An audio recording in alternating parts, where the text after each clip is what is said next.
Hello everyone, ಇವತ್ತು ಕೊಬ್ಬರಿಯಿಂದ ಬರ್ಫಿ ಮಾಡೋದು ಹೆಂಗೆ ಅಂತ ತಿಳ್ಕೊಳ್ಳೋಣ.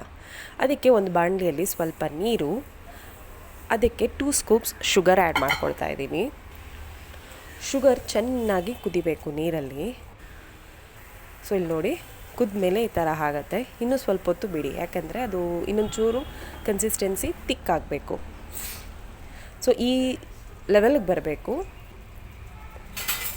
ಇವಾಗ ಇದು ಆಲ್ಮೋಸ್ಟ್ ತಿಕ್ ಕನ್ಸಿಸ್ಟೆನ್ಸಿ ಆಗಿರೋ ಕಾರಣಕ್ಕೆ ನಾನು ಗ್ರೈಂಡ್ ಮಾಡಿ ಇಟ್ಕೊಂಡಿರೋಂಥ ಕೊಬ್ಬರಿದು ತುರಿನ ಹಾಕ್ತಾಯಿದ್ದೀನಿ. ನೀವು ಬೇಕಂದರೆ ತುರಿದ್ಬಿಟ್ಟು ಹಾಕ್ಬೋದು, ನಾನು ಗ್ರೈಂಡ್ ಮಾಡಿರೋದನ್ನ ಹಾಕ್ತಾಯಿದ್ದೀನಿ.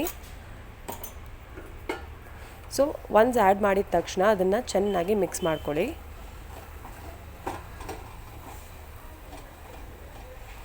ಸೊ ಮಿಕ್ಸ್ ಮಾಡ್ತಾ ಇದಕ್ಕೆ ಏಲಕ್ಕಿ ಪುಡಿನ ಆ್ಯಡ್ ಮಾಡ್ಕೊಳ್ಳಿ. ಸೊ ಇಲ್ಲ ಏಲಕ್ಕಿ ಪುಡಿ ಆ್ಯಡ್ ಮಾಡಿದ್ದೀನಿ, ಅದನ್ನು ಮಿಕ್ಸ್ ಮಾಡ್ಕೊಳ್ಳಿ.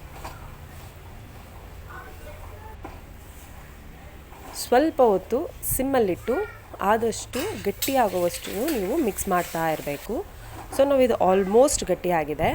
ಇವಾಗ ಇದನ್ನು ನಾವು ಪ್ಲೇಟ್ಗೆ ಶಿಫ್ಟ್ ಮಾಡ್ಕೋಬೇಕು. ಸೊ ನೀವು ಪ್ಲೇಟ್ಗೆ ಗೀನ ಅಪ್ಲೈ ಮಾಡಿಬಿಟ್ಟು ಶಿಫ್ಟ್ ಮಾಡಿದ್ರಿ ಅಂದರೆ ಇನ್ನೂ ಚೆನ್ನಾಗಾಗತ್ತೆ. ಸೊ ಶಿಫ್ಟ್ ಮಾಡಿ ಅದನ್ನು ಕ್ಲೀನಾಗಿ ಹೊತ್ತಬೇಕು.